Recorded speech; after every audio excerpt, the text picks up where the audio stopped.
कि ज़्यादा लोग जो कम पानी पीते हैं या सुबह खाली पेट 1-2 गिलास पानी नहीं पीते, उनका प्रोस्टेट हमेशा बढ़ता है। जो लोग पेशाब को रोक कर रखते हैं, टाइम पे पेशाब नहीं करते, उनका प्रोस्टेट बढ़ जाता है। प्रोस्टेट इनलार्ज होने से प्रोस्टेट कैंसर कभी होता ही नहीं है। ये एक बहुत बड़ी र्यूमर है। वो प्रोस्टेट 101% क्यूरेबल है। प्रोस्टेट जब लार्ज हो जाता है तो मेल एनर्जी कम हो जाती है, तो क्या इसे वापस से ठीक किया जा सकता है? 60-65 के लोगों में भी मैंने देखा है दोबारा मेल एनर्जी पूरी यंग लोगों की तरह बहाल हो जाती है। वो अपने लाइफ पार्टनर से वैसे ही मिलाप करते हैं जैसे यंग एज में करते हैं। यही घरेलू चीज़ें हैं जिनसे प्रोस्टेट जल्दी ठीक हो जाता है। इसके घबराने और डरने की बात नहीं है। मैं पढ़ा हुआ किताबों की बात नहीं आपसे कर रहा, मैं जो अपने एक्सपीरियंस में 35 साल में देख रहा हूँ, मैं उस एक्सपीरियंस को पास कर रहा हूँ।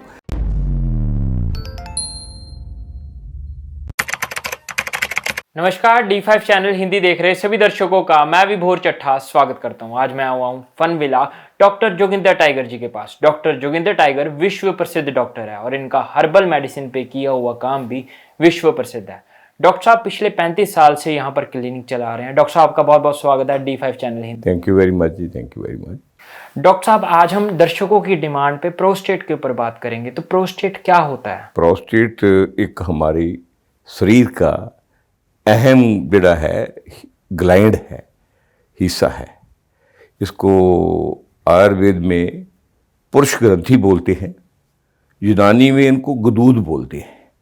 हिंदुस्तान में, पूरे में, पाकिस्तान में सभी जगह इसको गुदूद ही बोला जाता है क्योंकि ये यूनानी से आया हुआ शब्द है। प्रोस्टेट जो है अभी सिंथेटिक सिस्टम, जिसको हम मॉडर्न सिस्टम कहते हैं, उनका शब्द है। प्रोस्टेट का कोई मीनिंग वैसे कोई एटमोलॉजिकल अगर स्टडी करेंगे इसका मीनिंग कोई बनता ही नहीं, ठीक है नहीं। गुदूद जैसे गुदा है, ये गुदा के पास होता है हमारे, ठीक है। पुरुष ग्रंथि का मीनिंग ये पुरुष की खास ग्रंथि है जहाँ से हमारा सीमन फिल्टर होकर और पेशाब बाहर आता है। इसकी शक्ल जो है ये हमारा जो पेशाब वाली थैली है, यूरिनल ब्लैडर कहते हैं, उसके नीचे होता है और गुदा के पास होता है। टेस्टिस के साथ इसका संपर्क होता है और ये बेसिकली 2 भाग में बांटा होता है। जैसे अखरोट के 2 भाग होते हैं, हमारे ब्रेन के 2 हेमिस्फीयर होते हैं।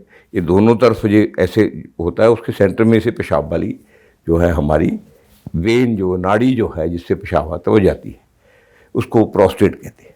इसकी क्या क्या प्रॉब्लम्स होती हैं? इसमें ऐसा है, प्रोस्टेट जब इनलार्ज हो जाता है तो इसमें मूत्र जिसे कहते हैं, पेशाब जिसे कहते हैं, पेशाब करने में मुश्किल आती है और बार बार पेशाब आता है, पेशाब खुलकर नहीं आता, कुछ पेशाब बीच कई बार रह जाता है, कई बार यूरिनल बर्निंग हो जाती है, कई बार पेशाब करने में दर्द होता है और इसकी वजह से हमारा बीपी भी बढ़ता रहता है, कई बार हार्ट बीट भी बढ़ जाती है। उसकी वजह से अगर ज़्यादा हो जाए तो चक्कर भी आने लग जाते हैं। ऐसे कई प्रॉब्लम जो हमें प्रोस्टेट जो जिसे कहते हैं गुदूद बढ़ने की वजह से हो जाती है। प्रोस्टेट लार्ज क्यों हो जाता है? लार्ज का अभी तक ये एक बहुत ही मिस्ट्री है। किसी को ये नहीं पता कि एनलार्ज क्यों होता है, मगर ये वापस अपनी जगह उतना वापस फिर आ जाता है। आम जब प्रोस्टेट का जो वेट है 20 ग्राम के कीब होता है, जब इसको एनलार्ज होना शुरू होता है कई बार ये 30 ग्राम हो जाता है, 40 ग्राम हो जाता है, 50 ग्राम हो जाता है। जब ये 20-30 ग्राम 40 ग्राम तक होता है तो इसकी मुश्किलें सामने आने लग जाती है। उस वक्त इसका इलाज करा लेना चाहिए। अगर 50 से 60, 70, 80 ग्राम तक भी चला जाता है तो इसको फिर इलाज इसका होता है, लंबे समय में होता है। आम डॉक्टर इसे जिनको नहीं समझ है, जैसे एलोपैथी सिस्टम है, एलोपैथी सिस्टम में इसको प्रोस्टेट कैंसर ही गिनना शुरू कर लेते हैं, जिसको PSA बोलते हैं। उसका PSA का मीनिंग होता है प्रोस्टेट स्पेसिफिक एंटीजन। एक BPH होता है, बनाइन प्रोस्टेट हाइड्रोप्लासिया, ठीक है। उसको कहते हैं ये बनाइन है, कैंसर नहीं। हालांकि प्रोस्टेट कैंसर होता ही नहीं। मेरे पास जितने भी 30 साल में काफ़ी ज़्यादा आए हैं, ये 10-20 साल में तो बहुत ही प्रोस्टेट के केस आ रहे हैं। मैं किसी भी केस में आज तक प्रोस्टेट में कैंसर नहीं पाया और सारे ही क्योर हो जाते हैं। ज़्यादा से ज़्यादा इसको 3 महीने से लेकर 4 महीने 5 महीने का पीरियड लगता है। कई तो प्रोस्टेट 2 महीने में ही ठीक हो जाते हैं जो पहली स्टेज में होते हैं, मगर जो कॉम्प्लिकेटेड होते हैं 6 महीने तक बिल्कुल ठीक होते हैं। किसी भी में प्रोस्टेट में अभी तक कैंसर नहीं पाया। उसके बाद लोगों ने टेस्ट भी कराया है, टेस्ट नॉर्मल आए हैं। कैसे पता चलता है कि किसी का प्रोस्टेट लार्ज हो गया हो और क्या क्या इंडिकेशंस आते हैं उसके? पेशाब करने में मुश्किल आती है, कई बार पेशाब करने में दर्द आता है, पेशाब मसाना पूरा खाली नहीं होता, ऐसे होता है पेशाब करके अभी पेशाब और करना है, आता नहीं, फिर ठहर के फिर करना पड़ता है, बाहर रात को उठकर 2 3 4 5 बार बार बार पेशाब करने जाना पड़ता है, ठीक है। और कई बार पेशाब की वजह से हार्ट बीट बढ़ जाती है, कई बार ब्लड प्रेशर बढ़ जाता है, कई बार सिर भी घूमने लग जाता है, कई बार आंखों भी भारी होने लग जाती है। कई बातें इसमें प्रोस्टेट में आती है। प्रोस्टेट की परेशानी खतरनाक कब होती है? प्रोस्टेट की परेशानी देखिए, जब बार बार हमें ये अलामतें आ रही है, हम उसका ध्यान नहीं करते तो परेशानी ही परेशानी खतरनाक बनती है, क्योंकि फिर प्रोस्टेट बढ़ता रहता है। जब उसका हम ट्रीटमेंट नहीं देते तो उसमें फिर ऐसी एक स्टेज बन जाती है जिसको हम कैंसर कहते हैं, मगर वो कैंसर नहीं होता, प्रोस्टेट इतना बढ़ जाता है कि उसको वापस उसकी जगह लाना बड़ा मुश्किल हो जाता है। ये कैंसर वाली बात तो ये नेशनल कैंसर सेंटर जो है यूएसए का, जिसको फूड ड्रग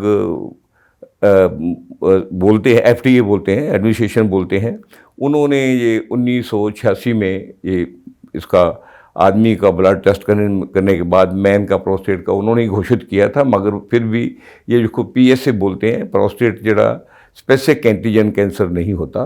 कोई वैसे तो कैंसर बॉडी में जब होते हैं तो प्रोस्टेट का भी हो सकता है, मगर प्रोस्टेट इनलार्ज होने से प्रोस्टेट कैंसर कभी होता ही नहीं है। ये एक बहुत बड़ी र्यूमर है। वो प्रोस्टेट 101% क्यूरेबल है। कई बार ऐसा होता है कि शरीर में और भी हमारे ऐसे जैसे अलामतें आ जाती है कि उसमें ट्यूमर डेवलप हो जाए, है ना, कोई ज़्यादा हम ध्यान ना करें, ज़्यादा इन्फ्लेमेशन हो जाए, इसको सोजिश कहते हैं, इसमें सोजिश हो जाती है, इन्फ्लेमेशन हो जाती है।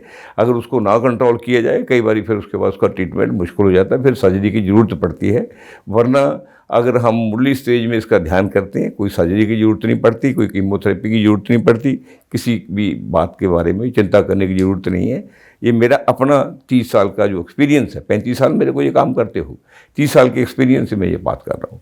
तो इसका मतलब ये है कि प्रोस्टेट कैंसर आसानी से क्योर हो सकता है? प्रोस्टेट कैंसर होता ही नहीं, अगर होता भी हो, मान भी लेते हैं, वो दवाई से ही क्योर हो जाता है। अगर किसी को प्रोस्टेट की बीमारी हो गई हो तो उसे क्या खान पान में बदलाव करना चाहिए? क्या चीज़ खानी पीनी चाहिए, क्या चीज़ नहीं खानी पीनी चाहिए?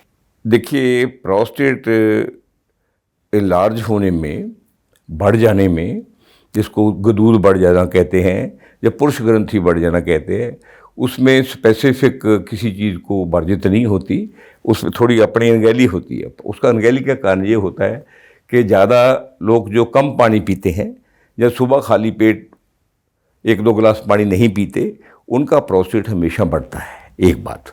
दूसरा, जो लोग पेशाब को रोक कर रखते हैं, टाइम पे पेशाब नहीं करते, उनका प्रोस्टेट बढ़ जाता है। तीसरा, जो लोग नशा पत्ता और शराब वगैरह ज़्यादा यूज़ करते हैं, उनकी वजह से भी प्रोस्टेट बढ़ जाता है। चौथा, जो लोग कई बार ज़्यादा मास्टरबेशन करते हैं या ज़्यादा मलाप करते हैं लेडीज़ से, उनका भी प्रोस्टेट बढ़ जाता है। प्रोस्टेट बढ़ने के यही ज़्यादा चांसेस होते हैं, खाने पीने से प्रोस्टेट का बहुत कम चांसेस होते हैं बढ़ने के।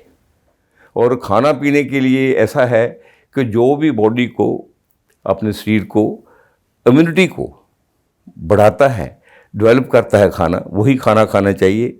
जब प्रोस्टेट हो जाता है तो फिर हमें थोड़ा तुलसी का, काली मिर्च का, घिया जिसे लौकी बोलते हैं उसका, कद्दू का, स्पेशली पेठे का, जिसको कद्दू पेठा कहते हैं, उसकी सीड जो है प्रोस्टेट में बहुत ही मुफीद है। उसकी सब्जी भी उसके लिए बहुत मुफीद है, क्योंकि प्रोस्टेट जब इनलार्ज होता है उसके लिए विटामिन डी और जिंक की ज़रूरत होती है। पेठे में दोनों चीज़ें बहुत है, इसलिए जो कद्दू पेठा है इसमें मेल एनर्जी भी बहुत है। कद्दू पेठे को हम कद्दू पेठा सोचकर ही नहीं खाते, मगर कद्दू पेठे में जो खूबी है वो शायद किसी नॉन वेज में भी नहीं, मछली में भी नहीं है, वो मीट में भी नहीं है, चिकन में भी नहीं है, और बहुत ही गुनाहकारी है। प्रोस्टेट वाले लोगों को कद्दू पेठे का इस्तेमाल करना नंबर 1, घी का इस्तेमाल जिसको लौकी कहते हैं नंबर 3, तुलसी का इस्तेमाल करना नंबर 4, पालक का इस्तेमाल करना, नंबर 5 नींबू का इस्तेमाल करना, नंबर 6 सीट्रस फ्रूट का इस्तेमाल करना। ऐसे जितने भी सीजन की रुत के फ्रूट्स हैं, सब्जी हैं, उनको खूब खाना चाहिए। गोभी, कॉलीफ्लावर, कैबेज ये भी बहुत यूज़फुल है प्रोस्टेट के लिए। और उसके बाद और इसके घरेलू बहुत इलाज हैं, जैसे हमारे घरों में आपको पता होगा, आमी इर्द गिर्द हमारे खेतों में भी जिसको गोखरू बोलते हैं, भखड़ा जिसे बोलते हैं, गोखरू बोलते हैं। छोटा गोखरू बहुत ही फायदेमंद है, पुनर्नेवा बहुत ही फायदेमंद है, और कचनार बहुत फायदेमंद है। इतने चारों मगज हैं, जिसको चारों मगज बोलते हैं, उन्हें जिंक और विटामिन डी होता है जो प्रोस्टेट को बहुत जल्दी कंट्रोल करता है। वो चारों मगज बहुत यूज़फुल है, तुलसी बहुत यूज़फुल है, काली मिर्च बहुत यूज़फुल है। इसलिए कितनी ही घरेलू चीज़ें हैं जिनसे प्रोस्टेट जल्दी ठीक हो जाता है। इसके घबराने और डरने की बात नहीं है। मैं पढ़ा हुआ किताबों की बात नहीं आपसे कर रहा, मैं जो अपने एक्सपीरियंस में 35 साल में देख रहा हूँ, मैं उस एक्सपीरियंस को पास कर रहा हूँ। क्या अमेरिका ने स्टडी की, क्या इंडिया ने की, क्या किसी साइंसदान ने की, ये मेरे को नहीं पता। मैं वो चीज़ जो एक्सपीरियंस से पहले बुजुर्गों ने की थी, जैसे यूनानी मेडिसिन में प्रोस्टेट का सबसे बढ़िया इलाज है। उसको गुदूद जो शब्द है, पूरे इंडिया में, पाकिस्तान में, अफ़गानिस्तान में, इवन और भी दूर दराड़े इसको प्रोस्टेट को गुदूद बोलते हैं। गुदूद का इलाज, हमारे गुदूद बढ़ गए हैं, उनके इलाज के लिए अगर आप पुराने बुजुर्गों से बात करोगे तो मेरे ख्याल में जो 60-70 साल की उम्र के लोग हैं, अब अलविदा कहने वाले हैं संसार को, 80% लोगों को गुदूद का, जिसको प्रोस्टेट बोलते हैं, पूरा पता है इसका इलाज क्या है, और वो इलाज पूरा कारगर है। आप पेठे की बात कर रहे थे, तो क्या पेठे का जूस भी फायदेमंद होता है? हाँ, पेठे का जूस बहुत फायदेमंद है, मगर पेठे के जो सीड हैं, जिनको मगज बोलते हैं, चारों मगज बोलते हैं ना, सीड हैं, सीड तो इसके अमृत हैं। कच्चा पेठा है, कच्चे पेठे के सीड और गुद्दे को निकाल लो, उसको मिक्सी में डाल लो, उसमें थोड़ा पानी डालो, उसको ग्राइंड करो, उसको पी लो, तो उसको आप पेठा भी की सब्जी खाते रहो, उसका गुद्दा और बीज का वो खाते रहो, 1-2 महीने में प्रोस्टेट ठीक हो जाता है। प्रोस्टेट कैंसर भी जिसको कहते हैं वो भी ठीक हो जाता है। बहुत आसान इलाज है इनके। आजकल की जैसे सिटिंग जॉब चल रही है, तो इसमें प्रोस्टेट की प्रॉब्लम ज़्यादा देखने को मिल रही है। लोग एक्सरसाइज नहीं कर रहे, क्या एक्सरसाइज का बड़ा रोल है प्रोस्टेट की प्रॉब्लम में? एक्सरसाइज का पूरे शरीर के लिए ही बहुत बड़ा योगदान है, ना सिर्फ प्रोस्टेट के लिए, क्योंकि जितनी हम एक्सरसाइज करेंगे हमारे ब्लड का फ्लो उतना बढ़िया चलेगा, और ब्लड में ही लाइफ है, क्योंकि जो प्राण है वो ब्लड से जाते हैं, ब्लड से ही हमारे साथ फिर हम सांस ज़्यादा लेंगे, ऑक्सीजन आएगी। जितनी प्राण को ऑक्सीजन मिलेगी उतने प्राण शुद्ध होंगे और ब्लड शुद्ध होगा। जहाँ शुद्ध ब्लड जाएगा वहाँ बीमारी होगी ही नहीं। इसलिए एक्सरसाइज प्रोस्टेट में भी ज़रूरी है, शरीर के लिए और भी बातों के लिए बहुत ही ज़रूरी है। या एक्सरसाइज करें या थोड़ा बहुत फिजिकल वर्क करें, हाथ का काम करें। आजकल फिजिकल वर्क, हाथ का काम और एक्सरसाइज बंद हो गई है, इसलिए अकेला प्रोस्टेट नहीं, किसी को हार्ट की बीमारी है, किसी को किडनी की हो रही है, किसी को फैटी लीवर की हो रही है, किसी को इंटेस्टाइन की हो रही है, किसी को अल्जाइमर की हो रही है, किसी को पार्किंसन की हो रही है, किसी को जॉइंट पेन की हो रही है। ये सारी एक तो फ्रेश खुराक, जो नेचुरल खुराक है हमारे पास, कुदरत ने, कहते हैं शीती जल पावक गगन समीरा, 5 तत्व ये असम शरीरा। शरीर में 5 तत्व हैं। 5 तत्व में एक तो पहले आसमान है। आसमान वो जगह है जो खाली जगह है, जैसे ये बाउल है, ये भी इसके अंदर जो खाली स्पेस है ये भी आसमान है, ये इसमें ये धरा जा सकता है। जिस जगह किसी चीज़ के लिए स्पेस है वो आसमान है। उसके बाद हमारे पास फिर क्या है? हवा है। हवा के बाद हमारे पास क्या है? पानी है। पानी के पास अग्नि है। अग्नि के पास धरती है। वो 4 चीज़ें जो शरीर में, 5वां आसमान है। अगर फ्रेश वातावरण में हम रहते हैं उसमें, दूसरा धरती जिस प्लेनेट पे हम रहते हैं वो स्वच्छ जगह पे, धरती हमें खाने को देती है, धरती पे हम रहते हैं। अगर वो स्वच्छ जगह से हम खान पान हमारा पैदा करते हैं और नेचुरल ढंग से पैदा करते हैं, बीमारी आती ही नहीं। इसलिए प्रोस्टेट के लिए नहीं, सभी पूरी शरीर के लिए हमें नेचुरल खाना चाहिए। जब नेचुरल खाना है, शरीर आपको नेचर का गिफ्ट है और ये कुदरत अपनी आप है, हम कुदरत का गिफ्ट हैं और धरती प्लेनेट जो है वो नेचर है, उस पर हम रह रहे हैं। जब नेचर में रहकर हम नेचुरल ढंग से पैदा हुआ खाना खाएंगे, बीमार होते ही नहीं। अकेला प्रोस्टेट नहीं, दूसरी बीमारियां भी बहुत ही कम आती है। कौन कौन सी एक्सरसाइज करनी चाहिए प्रोस्टेट की प्रॉब्लम होने पे? प्रोस्टेट की प्रॉब्लम होने के लिए एक तो वॉक करना बहुत जरूरी है, वॉक।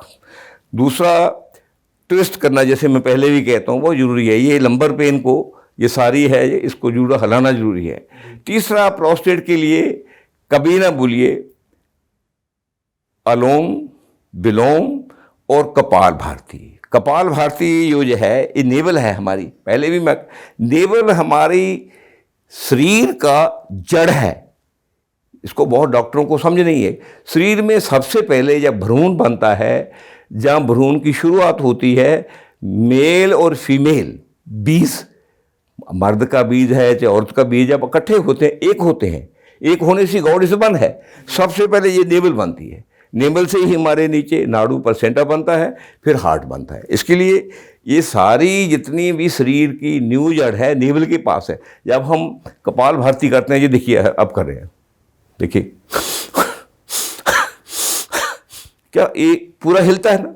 इसके हिलने से क्या होता है, हमारी किडनी पे जाता है फ्रेश ऑक्सीजन, और उसके साथ हमारे नीचे फ्रेश ऑक्सीजन जाता है, ऊपर जाता है, चारों तरफ प्रोस्टेट को पूरा फ्लो मिलता है, पूरा ब्लड मिलता है, उससे ये जल्दी क्योर हो जाता है।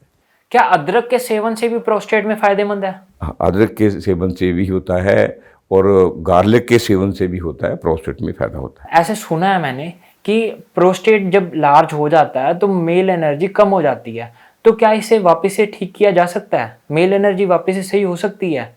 बेसिकली जब प्रोस्टेट की प्रॉब्लम आती है, प्रोस्टेट इनलार्ज हो जाता है, तो वाकई सही रूप में बहुत लोगों में मेल एनर्जी कम हो जाती है। उनको अपने लाइफ पार्टनर से मिलाप करना भी मुश्किल आ जाता है। कई बारी वो सेटिस्फैक्ट्री मिलाप नहीं होता, कई बारी उनका जो है मिलाप में पेन होती है मेल को। जब इसका ट्रीटमेंट करते हैं हम लोग, मेरे पास बहुत पेशेंट आते हैं कि मैं 60-65 के लोगों में भी मैंने देखा है दोबारा मेल एनर्जी पूरी यंग लोगों की तरह बहाल हो जाती है। वो अपने लाइफ पार्टनर से वैसे ही मिलाप करते हैं जैसे यंग एज में करते हैं, उनको तकलीफ भी खत्म हो जाती है और पूरी वो कंफर्टेबल और खुशी का जीवन व्यतीत करते हैं, कोई मुश्किल नहीं आती। अगर घरेलू नुस्खों से प्रोस्टेट ठीक नहीं होता तो आप क्या करते हैं?